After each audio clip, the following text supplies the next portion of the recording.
Fine, बोलिएगा, शुरू कीजिए हिरेनान जी। त्रिमंत्र बोलो। यस। नमो वीतरागाय। नमो वीतरागाय। भरत भाई सर। नमो वीतरागाय। नमो वीतरागाय। नमो अरिहंताणम। नमो अरिहंताणम। नमो सिद्धाणम। नमो सिद्धाणम। नमो आयरियाणम। नमो आयरियाणम। नमो वज्रायाणम। नमो वज्रायाणम। नमो लोये सौव सावणम। नमो लोये सव साहुणम। ऐसो पंचन मुक्कारो। ऐसो पंचन मुक्कारो। सौवपावपणासनो। सवपावपणासनो। मंगलाणं च सौवेसिं। मंगलाणं च सवेसिं। परमं हवै मंगलम्। परमं हवै मंगलम्। ओम नमो भगवते वासुदेवाय। ओम नमो भगवते वासुदेवाय। ओम नमः शिवाय। ओम नमः शिवाय। जय सच्चिदानंद। जय सच्चिदानंद। जय जय श्री सच्चिदानंद। सिमंदर स्वामी प्रभु। हे श्री सिमंदर स्वामी प्रभु। हे श्री दादा भगवान। हे श्री दादा भगवान। मने शुद्ध उपयोग पूर्वक हमें शुद्ध उपयोग पूर्वक सत्संग में बैसवानी, सत्संग में बैठने की, सत्संग सुनने की, सत्संग सुनने की, सत्संग समझने की सत्संग समझने की और सत्संग रूप होने की परम शक्ति दे। और सत्संग रूप होने की परम शक्ति दे। मैं मन वचन काया, मैं मन वचन काया, भाव कर्म द्रव्य कर्म नो कर्म, भाव कर्म द्रव्य कर्म नो कर्म, मेरे और मेरे नाम की सर्व माया, मेरे और मेरे नाम की सर्व माया, आप प्रगट परमात्मा स्वरूप प्रभु के आप प्रकट परमात्मा स्वरूप प्रभु के सुचरणों में समर्पित करता हूँ। सुचरणों में समर्पित करता हूँ। मैं शुद्धात्मा हूँ। मैं शुद्ध आत्मा हूँ। मैं शुद्धात्मा हूँ। मैं शुद्ध आत्मा हूँ। मैं शुद्धात्मा हूँ। मैं शुद्ध आत्मा हूँ। मैं शुद्धात्मा हूँ। मैं शुद्ध आत्मा हूँ। मैं शुद्धात्मा हूँ। मैं शुद्ध आत्मा हूँ। जय सच्चिदानंद। जय सच्चिदानंद।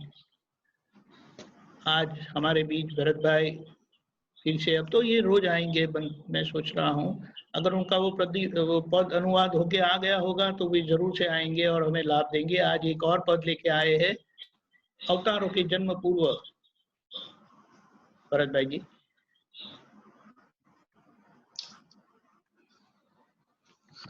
जय सच्चिदानंद। ओके, आइयो या आया। ओके। जय सच्चिदानंद। जय सच्चिदानंद। आप ही रिपीट करिएगा। हाँ हाँ, रिपीट आप करेंगे ना, आप ही करना। रिपीट नहीं करना ना किसको? हाँ, रिपीट नहीं करना, आप अकेले बोलेंगे। अवतारों की खोज बिन ज्ञान पूर्ण पुरुषोत्तम परम मोक्ष लक्ष्यार्थ मूर्त मूर्त मोक्ष हूँ। अवतारों की खोज बिन ज्ञान पूर्ण पुरुषोत्तम परम मोक्ष लक्ष्यार्थ मूर्त मूर्त मोक्ष हूँ। अनंत 24 में यही ज्ञान संस्थापित, जैसा है वैसा शुद्ध परिज्ञात मैं ही हूँ। एक शब्द भी न छेदे कोई भावी तीर्थंकर, वीतराग ब्रह्माक्षर ज्ञानार्क मैं ही हूँ। अवतारों की खोज बिन ज्ञान पूर्ण पुरुषोत्तम परम मोक्ष लक्ष्यार्थ मूर्त मूर्त मोक्ष हूँ।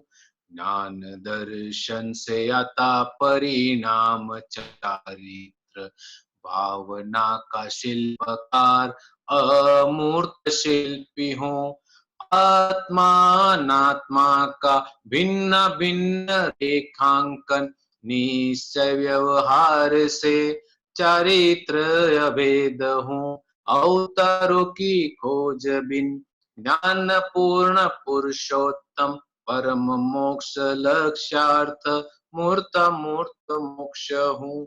समभाव निकाल है महाध्यात्म यज्ञ ज्ञान अग्नि होम हवन मंत्र व्यवस्थित हूँ। प्रकृति के लफड़ों में शुद्ध आत्मा शुद्ध है। स्वपर प्रकाशक स्वज स्वरूप ज्योत हूँ। अवतारों की खोज बिन ज्ञान पूर्ण पुरुषोत्तम परम मोक्ष लक्ष्यार्थ मूर्त मूर्त मोक्ष हूँ। प्राकृतिक गुणों से जुदा स्वगुण अनंत आनंद भ्रांति रस छुड़ाने वाला मूल स्वरूप सिद्धि हूँ। पीपल के पत्ते पर शादवाद मोक्ष सार कोटि शास्त्रों का निचोड़ एक अक्षरी उत्तर हूँ। अवतारों की खोज बिन ज्ञान पूर्ण पुरुषोत्तम परम मोक्ष लक्ष्यार्थ मूर्त मूर्त मोक्ष हूँ।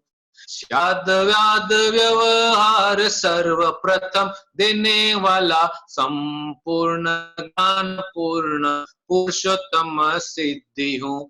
शादवाद व्यवहार सर्वप्रथम देने वाला संपूर्ण ज्ञान पूर्ण पुरुषोत्तम सिद्धि हूँ। अवतारों की खोज बिन ज्ञान पूर्ण पुरुषोत्तम परम मोक्ष लक्ष्यार्थ मूर्त मूर्त मोक्ष हूँ। परम मोक्ष लक्ष्यार्थ मूर्त मूर्त मोक्ष हूँ। परम मोक्ष लक्ष्यार्थ मूर्त मूर्त मोक्ष हूँ।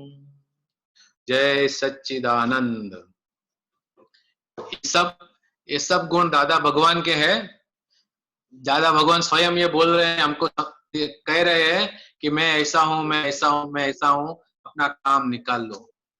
जय सच्चिदानंद। बहुत अच्छे, जय सच्चिदानंद। आरव जी रेडी है आप प्रश्न लेकर? बहुत अच्छे। समंदर स्वामी प्रभु एक मिनट है बेटे, आप हृदय में विराजमान जाओ, सत्संग कराओ, सत्संग के लिए भरोसा करें। पद्मावती माता जी जी क्रिया चलावे, सत्संग के लिए जय सच्चिदानंद।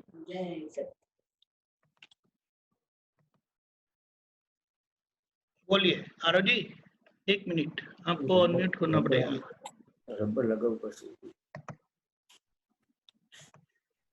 ओके बोलिए।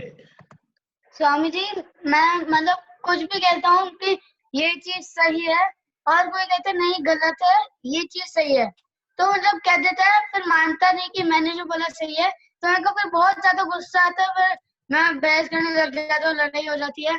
फिर मैं बाद में सोचता हूँ मुझे गुस्सा नहीं करना चाहिए था, फिर मैं भाव प्रतिक्रमण करता हूँ, पर फिर मैं जाके माफी मांग लेता हूँ कि सॉरी मैंने गुस्सा किया, फिर भी वो माफ नहीं करते। तो मैं गुस्सा कैसे नहीं करूं और मतलब कैसे माफी मांगू कि वो मेरे को माफ कर दे। वाह आरव, वाह, वेरी गुड। क्या नाम है आपका? आरव। सचिन આજે ને અહીંયાથી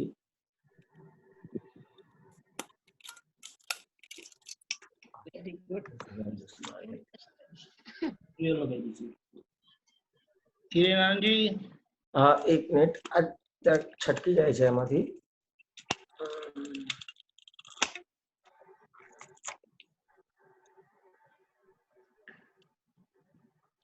आपके दादा दादी ने आपको बहुत कुछ सिखा दिया है। एक काम कर, इस पास से पकड़ जाके। हाँ वो उनका क्लास कब लेते हो आप? क्या नाम है आपका? आरव सूर्या भिलवाड़ा। आरव, आरव ये आप जो आपके दोस्त के साथ जो आपका व्यवहार बनता है ना जी, तो सबसे पहले क्या होता है कि आप आपका आपकी बात रखोगे, बराबर, वो अपनी बात रखता है, लेकिन आपकी बात सही है कि उसकी बात सही होगी? वो मतलब कभी मेरी होती कभी उसकी होती।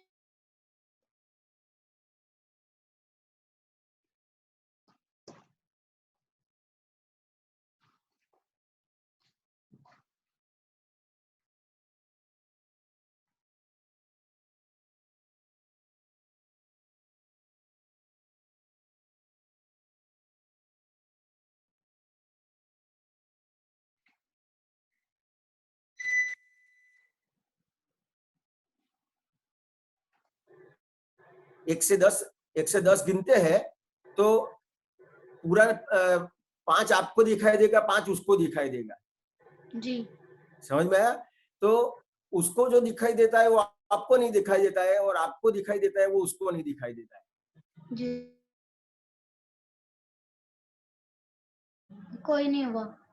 अच्छा, और अब सही गलत समझने का है तो किस तरह से समझना पड़ेगा? उसका सही है वो आपको स्वीकार होता है?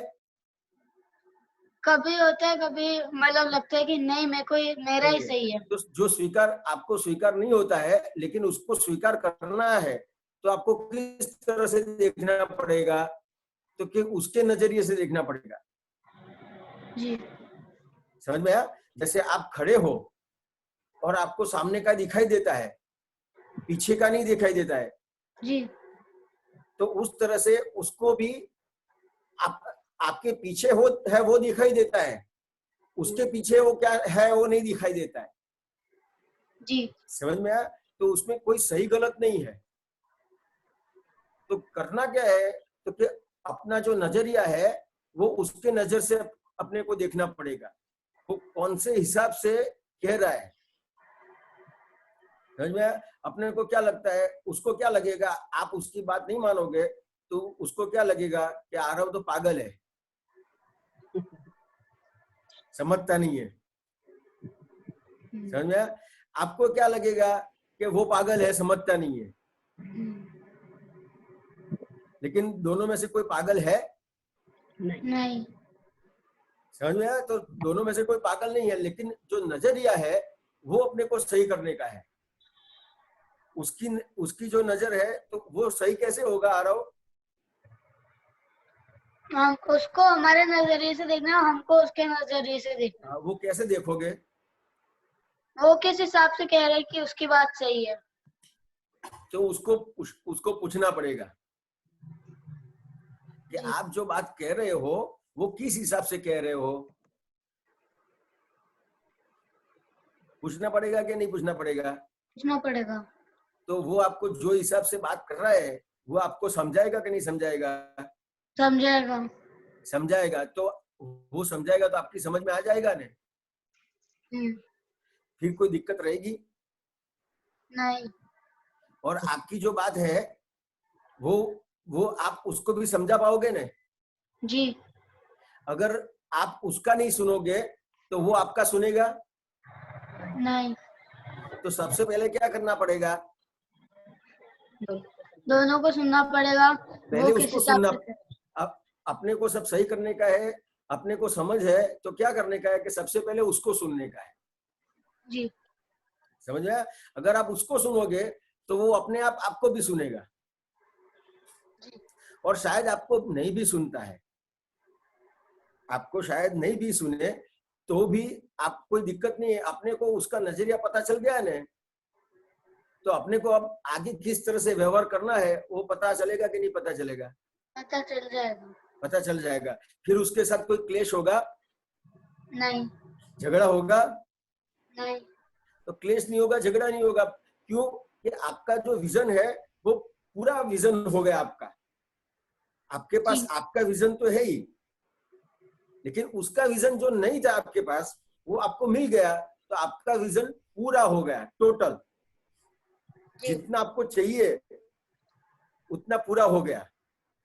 और वो विजन से क्या होता है कि ज्यादा से ज्यादा अपने को जो प्रॉब्लम होता है ना वो पूरा खत्म हो जाएगा।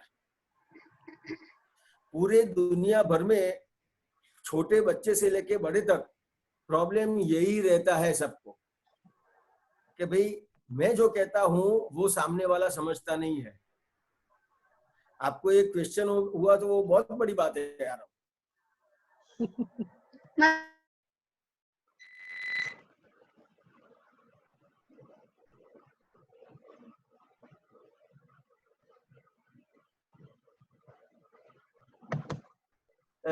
वो जो कह रहा है मैं सही हूं, तो उसको जान लेने का कि भाई वो किस हिसाब से सही है। अगर वो आपने जान लिया कि ये हिसाब से सही है, तो फिर आपको जो व्यवहार करना है वो आप प्रॉपर कर पाओगे ना। जी आ रहा हूं। अपने को सामने वाले की समझ नहीं है कि सामने वाला कौन से हिसाब से बात कर रहा है। वहां तक आपको पता नहीं चलेगा कि क्या व्यवहार करने का है, क्या व्यवहार नहीं करने का है, क्या बोलने का है, क्या नहीं बोलने का है, कितने तक करने का है, कितने तक नहीं करने का है। समझ में आया आरोप? जी स्वामी जी। हाँ, तो ये जो आपको पता चल गया तो बहुत बड़ी बात है। पूरा झगड़े का निवारण हो जाता है। सामने वाला पागल तो है नहीं। आ रहा हूँ? जी स्वामी जी। सामने वाला भी दिमाग वाला ही है ना। तो उसका भी जो दिमाग चलता है वो कहीं ना कहीं कोई भी जगह पे सही तो चलता ही होगा ना जी। और आपका भी दिमाग चलता है, तो आपका भी जो दिमाग है वो सही है, लेकिन टोटल पूरा नहीं है जी। क्योंकि जो नजरिया है अपना पूरा नजरिया नहीं है। तो उसके हिसाब से फिर आपको उसके साथ कोई प्रॉब्लम होगा नहीं। आपने समझ लिया कि ये हिसाब से ये बात कर रहा है, तो फिर आपको पता चल जाएगा कि अब मेरे को क्या करने का और क्या नहीं करने का। तो गुस्सा कैसे कंट्रोल करूं? मतलब कुछ भी होता है तो मेरे को मतलब गुस्सा आ जाता है, अहंकार होता है कि नहीं इसने मेरे साथ ऐसे कैसे कर दिया, और गुस्सा आ जाता है, फिर मैं निकाल देता हूँ उसके। तो कैसे करूँ कंट्रोल गुस्सा? तो गुस्सा कब आता है? जब भी कोई भी मतलब अपमान कर देता है, वो बहुत भयंकर गुस्सा आता है। अपमान फिर कर जाता बाद है में तो? लगता है कि नहीं करना चाहिए था, फिर प्रतिक्रमण भी करता हूँ, पर नहीं, फिर भी गुस्सा कब आता है? अपमान करता है तो? तो मतलब बहुत ठेस पहुंचती है कि ऐसे कैसे बोल दिया इसने। हाँ बराबर है, लेकिन कोई अपने को कुछ बोल जाता है तो बड़ा अपने से बड़ा है वो बोल जाता है कि अपने से छोटा है वो बोलता है? दोनों, मतलब छोटा भी बोल देता कभी और बड़ा भी बोल देता। हाँ, तो अगर कोई छोटा अपने को बोलता है ना तो अपना दोस्ती बोलेगा ना। कौन हाँ बोलेगा? दोस्त भाई कोई भी बोल सकता है। है? दोस्त भाई। हाँ, दोस्त है, भाई है, कोई भी बोल देता है। तो अपना भाई है तो बोलता है तो क्या दिक्कत है? अपना भाई है ना और अपना दोस्त है, दोस्ती है कि मैं तो ये सब चलता है ना। चलाने का सीखने का आ रहा हूँ। तो ऐसा कहते हैं कि नहीं ऐसा मत कर, उस पर गुस्सा कर। मैं मतलब बहुत कहता हूँ कि नहीं यार मेरे को नहीं करना चाहिए, फिर भी हो जाता है। तू गुस्सा नहीं करेगा ने आ रहा हूँ उसके सामने, तो आपका प्रभाव उसके ऊपर बहुत बड़ा पड़ेगा। कोई गुस्सा करता है ना आपके ऊपर और आप शांत रहोगे तो वो आपसे डर जाता है, समझ में आया? और आगे आप गुस्सा करते हो तो वो भी अपना गुस्सा करता है, समझ में आया? जी। तो अपने को क्या करने का है कि कोई गुस्सा करता है, अपने से बड़ा है कि छोटा है, तो अपने को समझने का क्या है कि मेरे को गुस्सा नहीं करने का है। अगर मैं गुस्सा करूंगा तो बात आगे बढ़ेगी। आ रहा हूँ अभी आपको आगे बात बढ़ाने की है कि बात खत्म हो जाए ऐसा करने का है। जी। आ रहा हूँ? हाँ, बात खत्म हो ऐसा करना है कि बात आगे बढ़े ऐसा करना है? बात खत्म करनी है। हाँ, अगर आगे बढ़ाने का हो तो आप गुस्सा कर सकते हो, समझ में आया? आप भी गुस्सा करोगे, वो भी गुस्सा करेंगे, तो फिर बात आगे बढ़ती जाएगी, तो उसका कोई निपटारा होगा? नहीं आरव, नहीं स्वामी तो अपने को तो निपटारा करने का है ना। जी। और आप बोलोगे नहीं, आप गुस्सा नहीं करोगे, तो आपका प्रभाव बहुत पड़ेगा। सामने वाला आपसे डरेगा, उसके ऊपर प्रभाव पड़ेगा आपका। जी समझ में आया? और गुस्सा करते हुए तो आपकी वैल्यू खत्म हो जाती है। वो गुस्सा करेगा, उसके सामने आप गुस्सा करोगे तो आपकी वैल्यू खत्म हो जाती है। जी कैसे खत्म हो जाती है? तो जैसे आप गुस्सा करोगे तो सामने वाला क्या सोचेगा कि जैसा मैं उसको मानता हूं वैसा ही है, जी जैसा मैं गलत उसके लिए सोचता हूँ वैसा गलत ये लड़का ऐसा गलत ही है। जी और आप गुस्सा नहीं करोगे, आप शांत रहोगे, तो सामने वाला सोचेगा कि मेरी गलती हो गई कुछ बोलने में, जी। कुछ बोलने में मेरी गलती हो गई, ऐसा एहसास होगा उसको। अहंकार को कैसे डाल दूं? तो मतलब अहंकार तो मानने नहीं देता कुछ भी बात। मैं दृढ़ निश्चय करता हूँ, बार बार टूट जाता है अहंकार आते से थोड़ा भी। अहंकार से क्या होता है? अहंकार होने से क्या होता है? नुकसान होता है, बहुत गुस्सा आता है, कुछ दिखता नहीं, केवल इससे मेरे को बदला लेना, ऐसा करना, यही दिखता है। हाँ, लेकिन आपको जीतना है कि हारना है? जीतना। अब कैसे जीतोगे? ये अभी कोरोना चलता है तो अपन बाहर निकलते हैं कि घर में रहते हैं? घर में रहते हैं। अभी उसके सामने पड़ेंगे, बाहर निकल के उसके सामने पड़ेंगे तो क्या होगा? अपने ऊपर आ जाएगा। अपने ऊपर आ जाएगा। उस तरह से जिसके सामने अपन झगड़ते हैं, गुस्सा करते हैं, अहंकार करते हैं, तो उसके पास जितनी भी गलतियां है,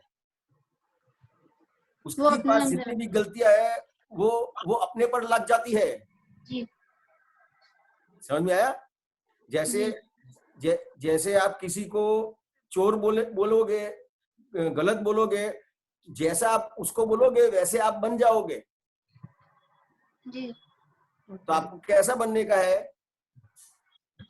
अच्छा बनने का है। समझ में आया? तो अपने को अच्छा बनने का है तो किसी के सामने नहीं पड़ने का। जी।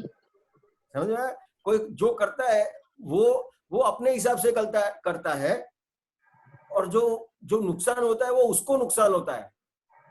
जी। अब उसको नुकसान होता है और आप भी करते हो तो उसके नुकसान के भागीदार बनते हो। जी। किसी के नुकसान के भागीदार बनना चाहिए कि नफे के भागीदार बनना चाहिए? नफे की भागीदार। हाँ, समझ में आया? जी। तो कि ये जो अहंकार है और ये गुस्सा करते हो, ये कितना नुकसानकारक है, वो समझ में आया ना? जी। उसकी जितनी भी गलतियां है ना, वो आपके अंदर आ जाएगी अपने आप। अब उसकी गलती आपको लेने का है? नहीं। जैसे कोरोना है तो कोरोना से अपन दूर रहते हैं ना, बाहर जाते हैं? नहीं जाते हैं। वैसे ही इसमें रहने का है। जी। समझ में आ गया? ये आपको बहुत नुकसान, आपको ही नुकसान करने वाला है, और उसका जो नुकसान है ना वो आपके पास आ जाएगा। और किसी की अच्छाई देखोगे कि इस तरह से अच्छा है, इस तरह से अच्छा है, इसमें अच्छे ऐसे गुण है, तो वो देखोगे तो वो चीज आपके अंदर आ जाएगी। समझ में आया आरव? जी स्वामी जी। जय सच्चिदानंद। जय सच्चिदानंद। जय सच्चिदानंद। आगे कौन भागीदार है? जय सच्चिदानंद। Aarav, thank you. बोलिए, और कौन पूछना चाहेंगे? हाँ, नीलम बहन बोलिए। हाँ, जय सच्चिदानंद स्वामी जी। जय सच्चिदानंद। अच्छा स्वामी जी, ये अपने अनजाने में कुछ भी दोष हो जाता है तो उससे जो कर्म बनते हैं तो क्या वो भी अपने पे लागू होते? आप मतलब एग्जाम्पल जानबूझ के नहीं किया हो जैसे कुछ भी ऐसा? जैसे मतलब जैसे कुछ भी, कोई मच्छर है कि अपने को लग रहा है कि जीव जंत है कि ये यहाँ कोई पाँव लगा देगा, मर जाएगा, रास्ते में पड़ा है, अपन ने साइड में रखा हो उसको और फिर भी वो मर जाता है, तो उसमें अपने को दोष लगेगा? हाँ, दोष तो लगेगा ना। लेकिन सबसे पहले कैसा है कि ये जो है ये सब, तो ये सबसे पहले क्या दिखने का है कि जो अपन 5 इंद्रियों वाले हैं, जैसे मनुष्य है, बराबर। समझ में आया? तो कोई भी मनुष्य को दुख अपने से पहुंचता है, अपने से ठेस पहुंचती है, तो सबसे पहले उसको देखने का है। क्यों उसको देखने का है कि ज्यादा से ज्यादा प्रॉब्लम वहां पे है। बराबर। समझ में आया? जितनी इंद्रिया ज्यादा, जैसे मनुष्य है तो 5 इंद्रिय वाला है, समझ में आया? तो जितनी इंद्रिया ज्यादा उतना दोष ज्यादा। बराबर, कम इंद्रिय वाले का कम दोष। हाँ, समझ में आया? तो ये अपने को तो सबसे पहले मनुष्य है, उसको कहाँ अपने से दुख हो जाता है वो देखने का है। क्यों ऐसा करने का है कि आप अगर उस तरफ देखने के लिए जाओगे, जैसे कोई आपसे मच्छर मर गया, समझ में आया? कोई भी चीज गंद हो सकता है, कोई छोटी छोटी कोई भी चीज इस तरह से हुई, तो उसमें क्या होगा कि या तो आपको दुख होगा, या तो आपके साथ जो भी है, आपके हस्बैंड है, बच्चे हैं, उनको दुख होगा। क्यों? तो आप करने नहीं दोगे, आप उसको डांटोगे, आप उसको बोलोगे। समझ में आया? अपन छोटे जो हिंसा है, छोटी हिंसा है, उसका ध्यान रखते हैं, तो उसके सामने क्या होता है कि जो बड़ी हिंसा है, जो 5 इंद्रिय वाला है, मनुष्य है, उसको कहीं ना कहीं दुख हो जाता है। कैसे? नीलम, समझ में आया? कैसे स्वामी जी? तो क्या अपन क्या करेंगे, कोई भी अपन, ये जो आपने मच्छर की बात करी, कि कोई भी बात करी, आपका उसके ऊपर ध्यान है, तो आपके बच्चे के तरफ, आपके हस्बैंड के तरफ, के घर में कोई भी है, उसके तरफ कितना ध्यान रहेगा आपका? नहीं, अभी जैसे रास्ते में पड़ा है, अपने को पता है सबको ध्यान नहीं रहेगा, एकदम से कोई चल के आ जाएगा और वो मर जाएगा, तो अपन उठा के उसको साइड में रख देवे कि भाई किसी का पाँव नहीं लगे। वो बचाने की बात करी आपने। हाँ, ये बचाने की बात करी। पहले जो क्वेश्चन था आपका, वो हिंसा की बात थी, ये बचाने की बात करी। अपन अपना आशय तो यही है कि वो बच जाए, किसी का पाँव नहीं लगे। हाँ, तो ये बच जाने की बात जो आपने करी, तो वो तो अपने को लगता है, और आप अपने से हो सकता है तो करने का। और उसके बाद भी वो अगर मर जाता उधर साइड में रखने के बाद भी, हाँ, तो कोई दिक्कत नहीं, तो अपने को वो उसका आयुष्य कर्म है। बराबर।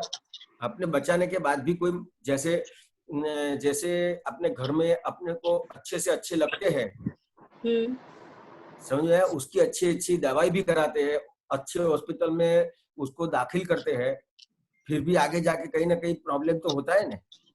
बराबर। समझ में आया? क्यों होता है? तो उसका आयुष्य कर्म है। बराबर। सब अपने आयुष्य कर्म लेके आए हैं। अपना तो व्यवहार क्या है कि अपनी जो फर्ज है वो अपनों ने पूरी कर दी, बात खत्म हो गई। बराबर। एक स्वामी जी एक प्रसंग पढ़ा था, वो भीष्म पितामह के बारे में, कि उनको इतनी वेदना क्यों हुई, इतने तीरों पे उनको क्यों सोना पड़ा। तो ऐसा ही था कि उनको पूर्व जन्म में उन्होंने कोई, जैसे रास्ते में सांप पड़ा होगा, तो सेना जा रही होगी, वो सेनापति होंगे, तो उन्होंने बोला होगा उनको साइड में रख दो, नहीं तो वो कुचल जाएगा।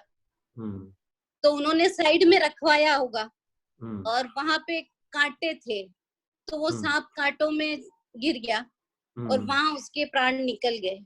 तो लेकिन उनका भीष्म पितामह का उस वक्त तो ऐसा आशा ही नहीं था कि वो मर जाए, वो तो बचाना ही चाहते थे, फिर भी उनको दोष लगा और उनको वही सब भोगना पड़ा। देखो नीलम बहन, अपने को ये आप जानने के लिए प्रयत्न करोगे तो ये शास्त्र है। अच्छा, समझ में आया? शास्त्र है। उसके दिमाग में, उनके दिमाग में क्या था क्या नहीं था वो कोई नहीं जानता है। अपने को तो अपने दिमाग में देखने का कि अपना आशय क्या है, अपना आशय सही है ने, किसी को बचाते हैं या तो नहीं बचा सकते हैं, लेकिन आपका जो आशय है वो आपको सही रखने का है। बराबर। समझ में आया? उनके बराबर। विश्वामित्र के मन में क्या था वो अपन नहीं जान सकते, और वो शास्त्र भी नहीं बता सकता। मतलब उन्होंने साइड में रखवाया, इसका मतलब वो बचा नहीं चाहते। हाँ, लेकिन आप उसमें जाओगे तो ये जो आपके जो व्यवहार है वो बहुत सारे, अभी आपके पास क्वेश्चन है, आपको बहुत सारे प्रॉब्लम्स है, आपको बहुत सारा समझने का बाकी है, वो सब कुछ रह जाएगा। क्योंकि शास्त्र ऐसा है कि वो जो अपनों ने देखा नहीं है, जाना नहीं है। समझ में आया? जैसे अर्जुन था और सामने कृष्ण भगवान थे। अब अर्जुन है तो कितना कैपेबल है वो? हाँ, बहुत कैपेबल है। फिर भी कृष्ण भगवान उसके सामने है, इतना समझाते हैं, फिर भी वो समझ में नहीं आता है उसको। बराबर। अपने को ये जो दादा भगवान मिले तो अपने कितने क्वेश्चन बाकी होंगे, कितना समझने का बाकी होगा। बहुत कुछ सॉल्व कर दिया दादा भगवान ने सब प्रश्नों के। हाँ, प्रश्न सॉल्व कर दिए, फिर भी आप बहुत सारे जो लेके आए हैं वो बहुत सारी चीज लेके आए हैं। दादा भगवान ने जो सॉल्व किया है वो उनके अनुभव से बोला है और आपको बताया है, लेकिन आपका अनुभव भी बाकी है। बराबर। नीलम जी, जैसा दादा भगवान को अनुभव हुआ था वैसा अपने को अनुभव होने का बाकी है। बराबर। और जहां तक आपको अनुभव नहीं हुआ है वहां तक किसी की भी बात करोगे तो आप वो बात में ऐसा उलझ जाओगे कि अपनी बात साइड में रह जाएगी। बराबर। मतलब उसमें कितनी सच्चाई है हमको नहीं पता है, इसलिए नहीं जाना चाहिए। समझ में आया? बराबर। वो उसमें जाओगे तो आपका आज का जो व्यवहार है वो चूक जाओगे आप। बराबर। और उसमें कोई छेड़ा नहीं मिलेगा, इसका अंत नहीं मिलेगा आपको। उनके बारे में सोचने के बजाय अपन अपने बारे में सोचे। हाँ, जैसे दादा भगवान ने ये बताया कि शास्त्र है तो शास्त्र में धर्म है, मर्म नहीं है। मर्म ज्ञानी पुरुष के हृदय में है। बराबर। समझ में आया? तो ये जो ज्ञानी पुरुष अपने को मिल गए तो अभी अपने को अपना काम निकाल देने का है। बराबर। समझ में आया? बिल्कुल समझ। हाँ, और ये जो आपका आशय, आपकी वृत्ति सही करने का है, और आपका आशय और आपकी वृत्ति किस तरह से सही होंगे, तो कि ये जो 9 कलम है बराबर, उसमें आपके जो आशय है, आपकी वृत्ति है, वो सब सही करता है। बराबर। आप 9 कलम करते हो ना? हाँ जी। समझ में आया? तो ये पूरी उसमें भी कुछ करने का नहीं बताया है। बराबर। उसमें सिर्फ आपको भावना ही करने की है, भाव अपने अच्छे रखने के। सिर्फ आपकी जो भावनाएं है वो 9 कलमों में आपकी भावना सही कराते हैं। बराबर। क्या ये करने का और ये नहीं करने का बताया कुछ? नहीं, वो नहीं, बस भाव शुद्ध रखने का बस। तो ये अपना जो मार्ग है, अपने को जो दादा भगवान ने मार्ग बताया है, वो मार्ग में सिर्फ भाव सही करने का है। क्रिया कोई बदलने की जरूरत नहीं है। आपने भाव सही किए तो क्रिया अपने आप आएगी, परिणाम अपने आप आएगा और वो आपको अनुभव होगा। बराबर। आप 100% चाह के गए होंगे कि मैं ये जगह पे जाऊंगी तो ये जगह पे प्रॉब्लम होगा, झगड़ा होगा, फिर भी आपने भाव सही किए हुए हैं, आपके भाव सही हुए हैं, तो वहां जैसे कहते हैं ना कि सूरी का घाव 100 से सरा। सूरी जो बड़ा घाव लगने वाला था उसके बदले छोटे घाव से काम खत्म हो गया। बराबर, भाव से, केवल भाव से, केवल भाव से। तो सिर्फ भाव सही करने के है, क्रिया बदलने की जरूरत नहीं है। बराबर, ठीक है स्वामी। जय सच्चिदानंद। जय सच्चिदानंद।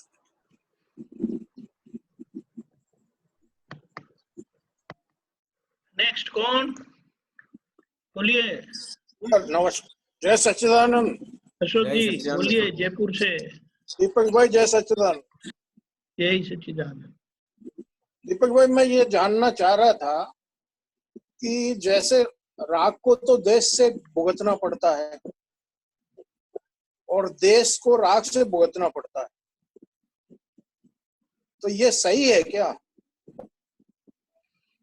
हिरेनानंद जी बोलिए। नहीं समझ, प्रश्न बराबर सुने ही नहीं दिया।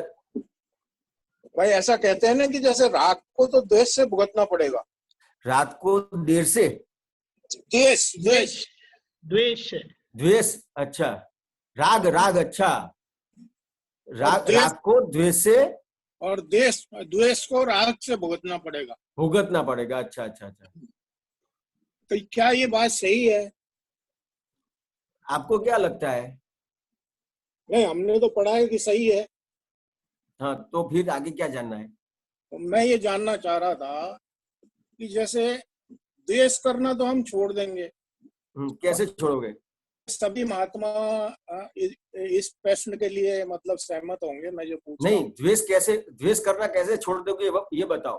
भाई द्वेष करना तो ऐसे छोड़ देंगे कि भाई हमें फिर राग से भुगतना पड़ेगा,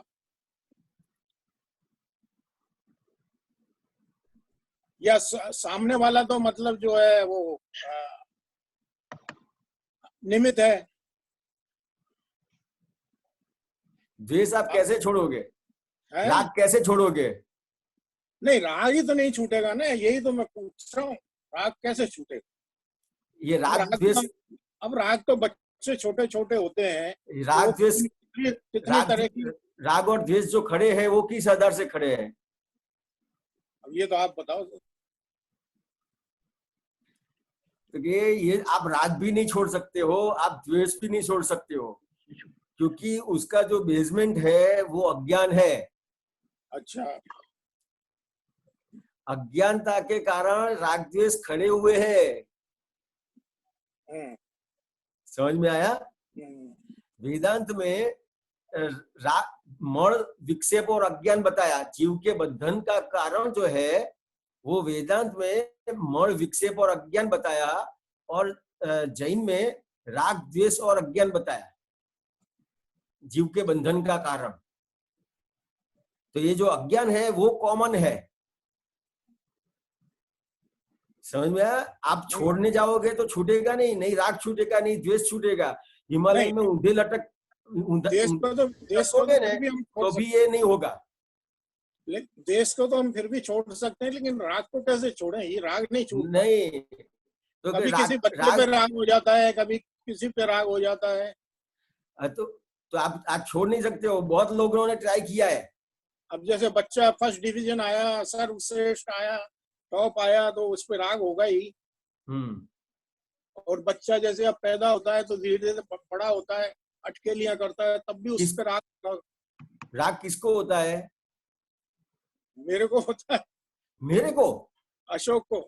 अशोक जी को होता है। हाँ। समझ में आया? हाँ। ये अशोक जी आपने बोला ने कि राग अशोक जी को हुआ है, तो उसको ज्ञान कहते हैं। फिर राग नहीं रहा। अच्छा अच्छा, समझ में आया अशोक जी? फिर द्वेष होता है तो किसको होता है?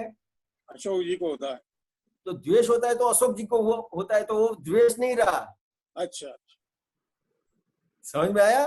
तो ये जीव के बंधन का कारण जो है राग और द्वेष, तो किस आधार पे खड़े हैं? तो ज्ञान के आधार से। अभी अपने को जो ज्ञान मिला कि मैं कौन हूँ, दरअसल मैं कौन हूँ वो नहीं जानते थे, उसके हिसाब से राग और द्वेष खड़े थे। समझ में आया? अभी जो आपको राग और द्वेष व्यवहार में दिख रहे हैं वो क्या है? तो कि वो जाते हुए दिख रहे हैं, आते हुए नहीं है। अच्छा अच्छा। समझ में आया? मतलब पिछले जन्म के है ये। हाँ, डिस्चार्ज भाग से है ये, डिस्चार्ज भाग से है। हाँ, जाते हुए है। नहीं तो डिस्चार्ज भाग में भी तो फिर वापस कॉज हो सकता है ना डिस्चार्ज। सुनो, जैसे अपने घर के अंदर चोर आया, समझ में आया, और आपकी आंख खुल गई, चोर आपको दिखाई देगा और चोर को भी आप दिखाई देंगे। ठीक है। अब जैसे ही आपकी आंख खुल गई तो वो भागा, समझ में आया? वो भागा, लेकिन आपको क्या होगा तब? वो भागा है ऐसा दिखेगा कि चोर आया ऐसा लगेगा? भागा है ऐसा लगेगा? भागेगा नहीं। आपकी जैसे आंख खुलेगी तो आपको ऐसा लगेगा चोर आया, चोर आया, चोर आया करोगे आप। जी सर। तो लेकिन चोर आया है कि जा रहा है? जा रहा है। जा रहा है, और ये साइकोलॉजी इफेक्ट हो रही है अपने को। अच्छा। कि ये राग हो रहा है, द्वेष हो रहा है। जिस तरह से आपकी आंख खुल गई उस तरह से आपको ज्ञान मिला, तो प्रज्ञा दृष्टि खुल गई। जी। समझ में आया?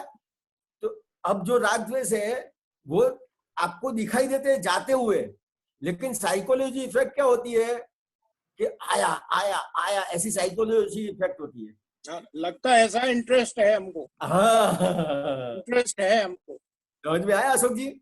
मतलब ये बच्चा बहुत अच्छी वो कर रहा है, अटकेलियां कर रहा है या पढ़ रहा है, तो उसपे इसलिए राग हो रहा है। हाँ, तो नहीं, राग होता नहीं। अभी किसको हो रहा है? अशोक जी को ही हो रहा है। अशोक जी को हो रहा है। तो अभी आपकी प्रज्ञा दृष्टि खुली हो गई। जैसे चोर को देखते हुए आपकी दृष्टि खुल जाती है ना? जी सर। भी उस तरह से ज्ञानी पुरुष के मिलने से आपकी प्रज्ञा दृष्टि खुल गई। जी सर। अब आपको जो राग द्वेष दिखते हैं वो जाते हुए दिख रहे हैं। समझ में आया अशोक जी? फिर कोई दिक्कत नहीं है। तो अभी जैसे मतलब कोई राग होता है हमें किसी पे, तो उसको और कैसे रोके? मतलब नहीं, रोकने का नहीं है, देखने का है। अच्छा अच्छा, देखने का है बस, और जानने का है। अच्छा। आपने देखा और जाना, हाँ हाँ, तो बस बात खत्म हो गई। आप जागृत है। जी जी। अच्छा, एक क्वेश्चन और है स्वामी जी। एक क्वेश्चन और है। इस संसार में जो दुख है वह तो ऐसे ही समाप्त हो जाएंगे, लेकिन लोग उसे आधार देकर खड़ा रखते हैं। इसे समझाइए थोड़ा। बस ये कोरोना में क्या करते हो आप? बाहर नहीं जाते हो ने? नहीं जाते हैं। तो कोरोना को आधार नहीं दिया। अच्छा। दुख जो आपको हो रहा है वो दुख जो है उसमें क्या कहना चाहते हैं कि दुख है तो जब आपको कुछ लगा था ने, किसी ने बोल दिया, कहीं कुछ लग गया, समझ में आया? और मन वचन काया के भाग में जहां तक आपको दुख हो रहा है वो उस टाइम पे दुख था, समझ में आया? दूसरी क्षण से, दूसरी पल से वो दुख जा रहा है, लेकिन जाते हुए दुख को अपन क्या करते हैं? पकड़ के रखते हैं।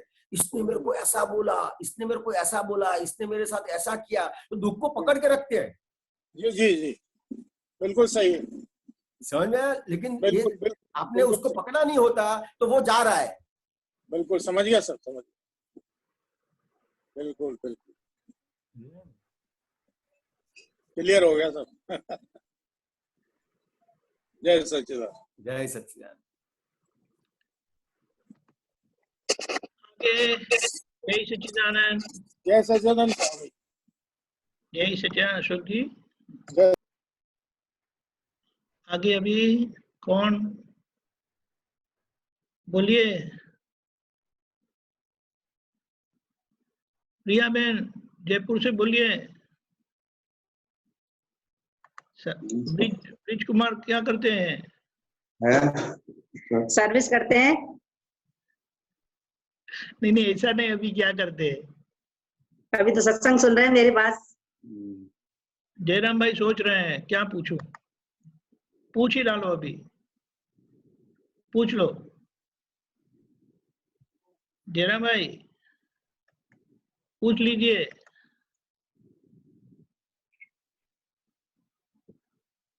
जय सच्चिदानंद। जयराम भाई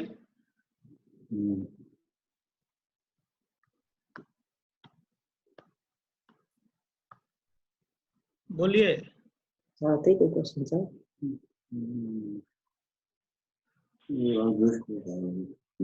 कोई नहीं, रेखा बहन भी नहीं,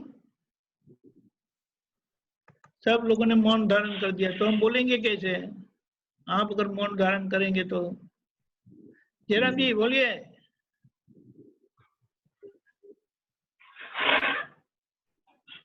जय सच्चिदानंद साहब। जय सच्चिदानंद। जय सच्चिदानंद। आप मौन हो जाएंगे तो फिर हमारे को आपको पूछना पड़ेगा। द्वेष को फील करवा के तो प्रतिक्रमण करवा लेते हो साहब। क्या? द्वेष को फील करवा के तो प्रतिक्रमण कर लेते हैं। हाँ, प्रतिक्रमण आपने रखा है। वही अशोक जी वाली बात को ही आगे बढ़ा रहा हूँ कि राग का भी प्रतिक्रमण बता दो। नहीं समझ में नहीं आया, द्वेष को क्या बताया आपने? द्वेष हो जाता है तो बताया हुआ है, प्रतिक्रमण करके उसको निपटा लो। हाँ, वैसे राग में भी तो समझाओ, उसी अशोक जी वाली बात को ही आगे।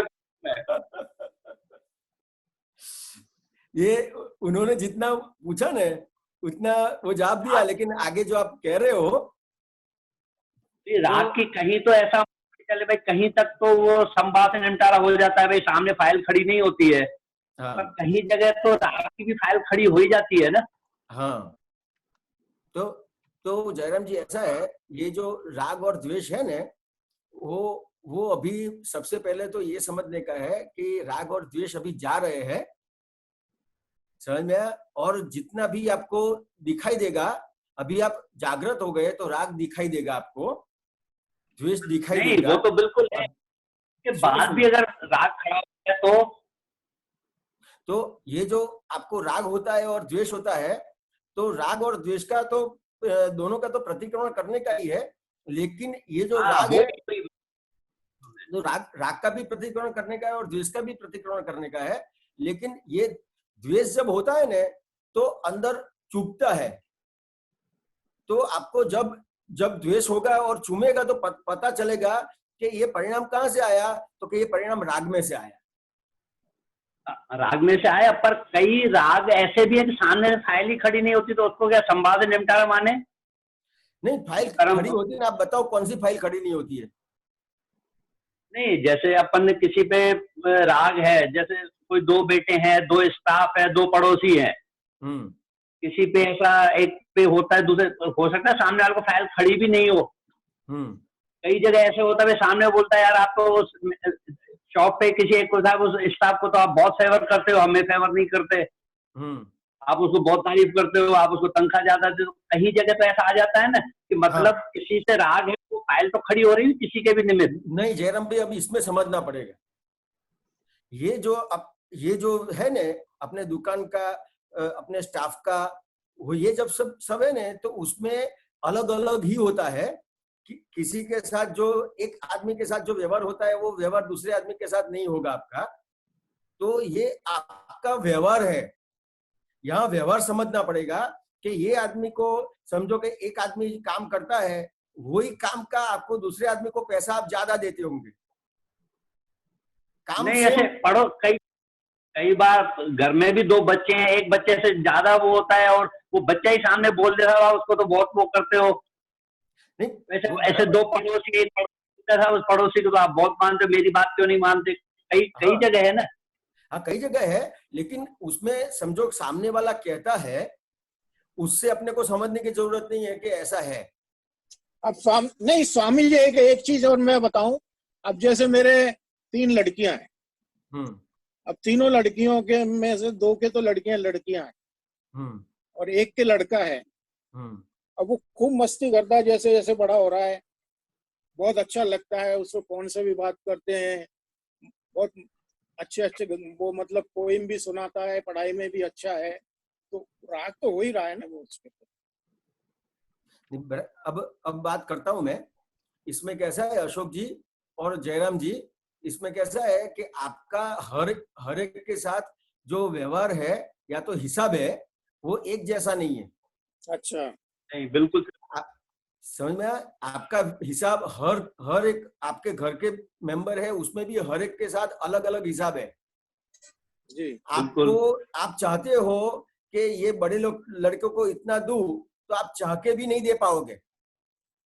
नहीं बिल्कुल सही है। आप चाहोगे कि मैं छोटे लड़के को कम दूं तो आप चाह के भी कम नहीं दे पाओगे जी। क्यों? तो कि वो जो आया है आपके घर में तो वो लड़का बन के आया है, सही में क्या है तो कि अपनों ने जो अपना हिसाब बाकी रखा था पूर्व के भाव में और इतना बाकी रखा, जैसे मैं कोई व्यापारी से पैसा लेने का बाकी है, मैं मांगता रहूंगा, फिर वो पैसा नहीं देगा तो क्या होगा, तो वो पेंडिंग रहेगा ना, पेंडिंग रहेगा। समझ में आया? अब समझो कि लाख है, 2 लाख रुपया है, वो पेंडिंग रहेगा, लेकिन बहुत सारा पेंडिंग रखा है तो क्या होगा कि वो घर में आ जाएगा आपके बच्चा बन के। ठीक है, समझ में आया? तो बिल्कुल बिल्कुल बिल्कुल बिल्कुल समझ में आया। ऐसा है, अपन मानते मेरा बच्चा है, मेरा बच्चा है, मेरा बच्चा है, नहीं, ये लेने वाला था, उसका कितना बाकी रखा था तो वो अब घर में आ गया, बहुत फोन किए, बहुत धक्के खाए, लेकिन पैसा नहीं दिया तो अभी घर में आ गया। वाह वाह, लेने के लिए। बिल्कुल। वहां राग द्वेष का हिसाब नहीं है, वहां तो आपने जो हिसाब पेंडिंग रखा है उसके हिसाब से हो रहा है और आपको लगता है कि मैंने कम दिया, मैंने ज्यादा दिया। द्वेष में तो सामने दिखता है कि सामने एक फाइल खड़ी हुई, उसका प्रतिक्रमण करना ही है। पर राग में किस स्टेज तक है कि वो उसको संभाव से निमटारा मान ले और उसमें वही राग हुआ तो उसका प्रतिक्रमण करें। ये इस तरह से इसके लिए मैं बता रहा हूँ क्योंकि राग में आपको इतना ध्यान नहीं रहेगा। हाँ, मैं वहां चूकना बहुत होती है, बहुत चूकना होती है वहां पे। आपको कब पता चलेगा कि जब द्वेष होगा ने, तब पता चलेगा कि आगे कुछ ऐसा किया है उसके हिसाब से अभी ये द्वेष का आया, और ऐसा नहीं है कि अभी राग किया तो अभी द्वेष आ जाएगा। वो 1 महीने के बाद भी आ सकता है, 1 साल के बाद भी आ सकता है, 1 भव के बाद भी आ सकता है और 4 भव के बाद भी आ सकता है। समझ में आया? लेकिन नहीं कोई तो भी द्वेष आता है, स्वामी जी, एक मिनट, कोई भी द्वेष का व्यवहार आता है तो आपको समझने का है कि कहीं ना कहीं आगे राग किया है, तो आपको जब द्वेष का प्रतिक्रमण करते हो तो साथ में समझने का है कहीं ना कहीं मेरे राग का परिणाम है। हाँ, तो राग जैसे राग में भी तो उतनी जागृति चाहिए ना साहब, वो भी तो जागृति आ जाएगी, जैसे द्वेष में आई है ना वैसे राग में आएगी, लेकिन अभी जो जहां पे जागृति है ना वहां से स्टार्ट करने का है। थोड़ा ऐसे सत्संग थोड़ा फिर नाटकीय थोड़ा खोल। स्वामी जी फिर नाटकीय ढंग से रहे क्या? नाटकीय ढंग से इस तरह से नहीं रहे, आपको तो ज्ञान के हिसाब से रखने का है। आप जैसे ज्ञान के हिसाब से रहोगे तो नाटकीय ढंग अपने आप आ जाएगा।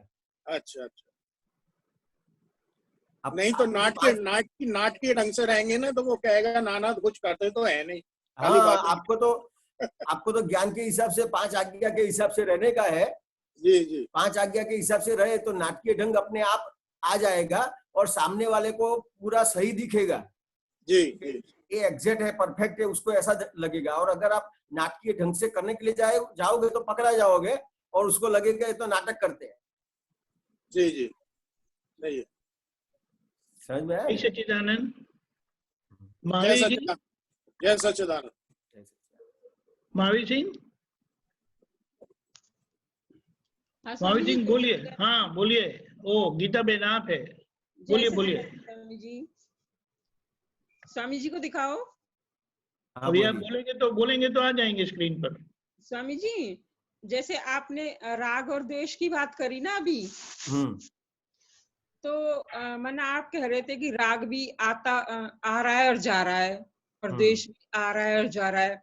पर पहले आप राग की और द्वेष को डिफाइन करेंगे ना, कि माना द्वेष माना दूसरा, राग माना अपना, है ना। तो वो दूसरा भी मेरा नहीं है और अपना भी मेरा नहीं है, वो तो दोनों ही भाग मेरे नहीं है ना। वो तो जो मुझे अनुकूल पड़ते हैं उनको मैं राग बोलती हूँ, प्रतिकूल पड़ते हैं उनको मैं द्वेष बोलती हूँ। ठीक है, ठीक है ना। तो आ और जा रहे हैं, इनमें मेरा समभाव से निकाल वाला लॉजिक कैसे बैठेगा? देखो गीता जी, ये जो राग द्वेष है ना, उसमें कहीं पे भी कुछ हटाने की बात नहीं करी है कि राग को हटाओ कि द्वेष को हटाओ। हाँ। समझ में आया? अभी जो प्रतिक्रमण की बात कर रहे थे, राग के प्रतिक्रमण की, तो राग के प्रतिक्रमण की भी इस तरह से प्रतिक्रमण नहीं करने का है। हाँ। समझ में आया? जहाँ जो व्यवहार से आपको दुख होता है और सामने वाले को दुख होता है, वहाँ आपको प्रतिक्रमण करने की आवश्यकता है। करना है भाई, प्रकृति और को जो मेरे से गलती हो गई मॉरल वाइज, और आप 5 आज्ञा में आ गए। समझ में आया कि रिलेटिव व्यू पॉइंट से मैं गीता बहन हूँ, रियल व्यू पॉइंट से मैं शुद्धात्मा हूँ, तो राग और द्वेष रहते ही नहीं है। हाँ, समझ में आया गीता बहन? जयराम जी समझ में आया मैं क्या कहता हूँ? जयराम जी बोल रही थी कि राग और द्वेष का तो भाग नहीं है, लेकिन यहाँ जो तीसरा पॉइंट काम आता है कि समभाव से निपटारा करना है, चौथा जो पॉइंट आता है, फिर हम वो उसमें हम इसको कैसे अप्लाई करेंगे? राग और द्वेष तो मेरे भाग ही नहीं है ना। राग उस तरह से देख, राग और द्वेष के हिसाब से आपको चलने का नहीं है। तो स्वामी जी, कर्म बंध तो राग और द्वेष का ही परिणाम है ना। कर्म बंध आपको, आप शुद्धात्मा हो गए कि नहीं? वो मतलब चलो वो तो मेरी बात है, लेकिन लॉजिकली तो आपको आपकी बात करने की है। स्वामी जी, वो तो आपने मुझे ये कह के बंद कर दिया कि आपको तो कर्म बंद होता ही नहीं है, पर राग और द्वेष का परिणाम ही तो कर्म बंद है ना। वो तो चाहे मुझे ज्ञान हुआ हो और चाहे ना हुआ हो, तब मतलब है ही ना। वो तो आप मुझे ये कह रहे हो कि आपको ने ज्ञान ले लिया इसलिए आपको नहीं होगा, पर परिणाम तो इसका वही है ना। परिणाम आप परिणाम जो है उसको देखने और जानने वाले हो गए। हाँ स्वामी जी, ये बात है कि मैं, हाँ तो वो दोनों को ही मैं देखने और जानने वाली हो गई, बस है ना। देखने और जानने वाले हो गए। समभाव वाला लॉजिक फिर कहाँ फिट होगा इसमें, मैं ये जानना चाह रही थी। क्या लॉजिक? समभाव का जो लॉजिक है ना। संभव का लॉजिक नहीं है गीता बहन, इस तरह से मत लो, ये रिलेटिव व्यू, ये आज्ञा है। चलो तो मेरे बोलने में गलत हो गई, वो तो मैं मतलब वो समझ, मेरे बोलने शब्द में गलती हो गई, चलो वो तो मैं मानती हूँ। गलती नहीं, ये लॉजिक शब्द बोल दिया। नहीं, लॉजिक नहीं है गीता बहन। ये जो 5 आज्ञा दिया हुआ है वो आपको आज्ञा के रूप से दिया है, तो ये गीता बहन को आपको सिर्फ नक्की करने का है कि हे दादा भगवान, मुझे आपकी 5 आज्ञा में रहने की परम शक्ति दे, शक्ति दे, शक्ति दे। तो ये 5 आज्ञा की आप शक्ति मांगोगे तो वो शक्ति अपने आप आती जाएगी। हाँ स्वामी जी, वो ठीक है। हाँ। इतनी बात है, और कुछ खोजने के लिए, करने के लिए जाने की आवश्यकता नहीं है। पर स्वामी जी समझना तो पड़ेगा ना। हाँ, तो यही समझने का है कि ये मेरे को सिर्फ प्रार्थना करने की, मांगने का है, भाव करने का है, और आप जो है, आपका जो मूल स्वरूप है, वो ये जो दादा भगवान है वही आपका मूल स्वरूप है। समझ में आया? तो आप जो प्रार्थना करते हो वो उनको पहुंचता है, आपके जो मूल स्वरूप है उसको पहुंचता है। हाँ, स्वामी जी, वो उसके हिसाब से आज्ञा में रहने का परिणाम अपने आप आएगा, क्योंकि आपने दादा भगवान जो आपका मूल स्वरूप है उससे प्रार्थना करी है। हाँ स्वामी जी, वो ठीक है, पर वो जो राग द्वेष वाला जो भाग है ना, वो तो मतलब क्या कहेंगे उसको, वो उसमें मतलब मैं कहीं अटका ही नहीं ना। वो तो मतलब अब तभी तो हम समझेंगे कि वो आया है जो जा रहा है। यदि मैं इस पद में बैठा हूं तो फिर वो मुझे फिर वो ना तो मेरे लिए वो राग रहा, ना मेरे लिए वो देश रहा, तो समभाव हो गया ना वो। उसी को मतलब आप उस संभव को इसमें ऐड मत करना। आप सिर्फ राग और द्वेष जो हो रहा है उसको आप शुद्धात्मा हुए। राग और द्वेष हो ही कहाँ रहा है? सुनो मेरी बात। आप सुनते हो कि खाली बोलने का है तो बोलो खाली। सुनो, हाँ बताओ। आप पहली आज्ञा बताओ तो। क्या स्वामी जी? पहली आज्ञा क्या है? रिलेटिव व्यू पॉइंट से मैं गीता हूँ, रियल व्यू पॉइंट से मैं शुद्धात्मा हूँ। दूसरी आज्ञा रियल व्यू पॉइंट से आप कौन है? गीता। रियल व्यू पॉइंट से आप कौन है? शुद्धात्मा। शुद्धात्मा। तो शुद्धात्मा का स्वभाव क्या है? ज्ञाता दृष्टा में रहना। ज्ञाता दृष्टा में रहना। और जो राग हो रहा है या और द्वेष हो रहा है, तो उसका आप ज्ञाता दृष्टा हुए कि क्या हुए? उसके तो हाँ, तो हाँ, ज्ञाता दृष्टा हुए कि नहीं? दृष्टा तो हुए। समझ में आया? फिर तीसरी आज्ञा क्या है? संभाव से निकाल, व्यवस्थित शक्ति करता है। व्यवस्थित शक्ति करता है, वो तीसरी आज्ञा है कि नहीं? बराबर है। तो जो जगत नियंता व्यवस्थित शक्ति है, तो वो तीसरी आज्ञा व्यवस्थित शक्ति को समझने का है ना, जो हो रहा है वो। और चौथी आज्ञा है, पांचवी आज्ञा है। तो ये जो पांच आज्ञा है, उस वो पांचों आज्ञा आपको नक्की करने का है दादा भगवान के पास कि मेरे को रहने का है। राग और द्वेष जो है, वो जो आपको जो दिख रहे हैं, तो जहां पे भी दिख रहे हैं, तो आपको उसका प्रतिक्रमण करते जाने का है बस। मैं स्वामी जी ये कह रही हूँ कि मतलब वो मुझे दिखेंगे ना तब वो मेरे होंगे। मैं ये कहना चाहती हूँ कि राग और द्वेष मेरा पार्ट ही नहीं है। मैं ये कहना चाह रही थी। मैं ये कहना चाहती हूँ। हाँ, बराबर है। वो राग और द्वेष है, वो आपका पार्ट है ही नहीं। हाँ, ना राग है मेरा पार्ट, ना द्वेष मेरा पार्ट है। हाँ, बराबर है। किसका पार्ट है वो? वो तो माना जो पूर्व भाव में हमने जो भरा हुआ है, वो गीता बहन का है, का वो निकाचित कर्म है। वो गीता बहन का है, चाहे वो राग वाला हो चाहे द्वेष वाला हो। गीता बहन का है। ज्ञान के दृष्टिकोण से शुद्धात्मा पद में बिठा दिया ना मुझे। तो हाँ, तो आप जो राग द्वेष में क्यों जाऊं? किसका है? तो गीता बहन का है ये। तो मैं क्यों जाऊं उसकी उलझन में? नहीं जाने का है। हाँ, मैं वही बोल रही थी। हाँ, बस बराबर है। जय सच्चिदानंद स्वामी जी। कुछ तेजी से बोली, गलती में क्षमा चाहती हूँ स्वामी जी। नहीं, बराबर है। ठीक है स्वामी जी। जय सच्चिदानंद। जय सच्चिदानंद। हमारा समय यहाँ समाप्त होता है। बहुत बहुत धन्यवाद। अभी लॉकडाउन कुछ दिन तक चलने वाला है और हमारा सत्संग भी चलने वाला है, तो थोड़ा स्वामी जी हमेशा ही चलने वाला है, हम आपके बिना नहीं रह पाएंगे। वो तो है, लेकिन थोड़ा मंथन करके प्रश्न उठा के लेके आओ। हाँ, इस तरह से मंथन करके प्रश्न लेके आओ तो अच्छा रहता है। सही बात है स्वामी जी। हाँ, हृदयानंद जी अत्रि मंत्र बोलिए। गीता बहन आप फॉलो करिएगा प्लीज।